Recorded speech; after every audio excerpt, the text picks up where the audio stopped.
Bakıda Yaşıl Enerji Dəhlizi layihəsinin 12-ci nazirlər toplantısı keçirilir. İclasda Gürcüstan İqtisadiyyat Naziri Maryam Kvivişvili iştirak edir. Görüşdə layihənin texniki iqtisadi əsaslandırılması müzakirə olunur. Gələcək addımlar üçün fəaliyyət planının hazırlanması nəzərdə tutulur. Nazir həmçinin Azərbaycanın energetika, Macaristanın iqtisadiyyat və Rumıniyanın energetika nazirləri ilə görüşüb. Gürcüstanın maliyyə bazarının inkişaf perspektivləri, indekslər və investisiya fondları mövzusunda Tbilisidə 2 günlük konfrans keçirilib. Tədbirdə dövlət istiqrazları, indekslərinin tətbiqi və investisiya məhsullarının inkişaf imkanları müzakirə olunub. Konfransda beynəlxalq maliyyə bazarları, maliyyə institutları, bank sektoru və investisiya şirkətlərinin nümayəndələri iştirak ediblər. Gürcüstan Operativ Texniki Agentliyi və ABŞ Müdafiə Təhdidlərinin Azaldılması Agentliyinin tərəfdaşlığı ilə yüksək sürətli rabitə şəbəkəsinin inkişafı layihəsi həyata keçirilir. Layihə çərçivəsində ABŞ tərəfi Gürcüstana onlarla marşrutlaşdırıcı təhvil verib.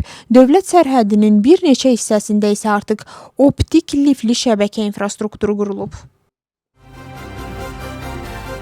ABŞ İrana qarşı geniş miqyaslı hava zərbələri endirib. Hücum zamanı 80-dən çox hədəf vurulub. Əməliyyat İranın Hörmüz boğazında kommersiya gəmilərinə hücumlarına cavab olaraq keçirilib.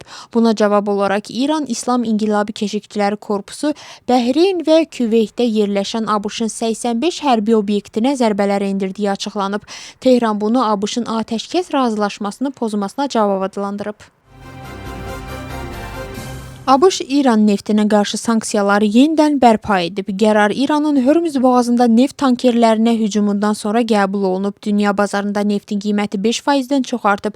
Reutersin məlumatına görə İran neftinin satışına verilən icazənin müddəti 21 avqustdan 17 iyuladək azaldılıb. Tehran bu addımı memorandumun pozulması adlandıraraq bütün mümkün nəticələrə görə məsuliyyəti ABŞ-a aid olduğunu bildirib. Xvarelidə müəllimləri robotexnika düşərgəsinin iştirakçıları ilə görüş keçirilib. Tədbirdə STEAM təhsilinin inkişafının əhəmiyyəti vurğulanıb. Müsabiqə nəticəsində seçilən müəllimlər öz məktəblərində ibtidai sinif uşaqları üçün robotexnika klubları yaradacaqları. Layihənin məqsədi məktəblərdə STEAM və robotexnika təhsilini inkişaf etdirmək, müəllimlərin peşəkar bacarıqlarını gücləndirməkdir.